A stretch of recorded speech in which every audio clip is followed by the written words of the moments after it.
Ono tamo je otok Pag. Ovo ovamo je... A kako se nazvala ona djevojka? Andronimo. To je Andronimo. I mi idemo na Pag. Idemo sa ovim prevoznim sredstvom. Zvani trajekt. Da. A kako je na Pagu? Niđe bukve, niđe drveta. Niđe hlada, čovječ, kako oni žive tamo, kako šta rade ljudi na tolikom suncu. To ćemo da vidimo. I usputno izgorili smo ljudi, dragi. Je toplo ovdje.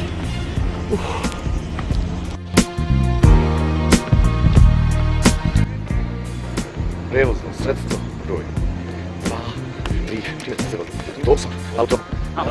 Da, i plivali smo.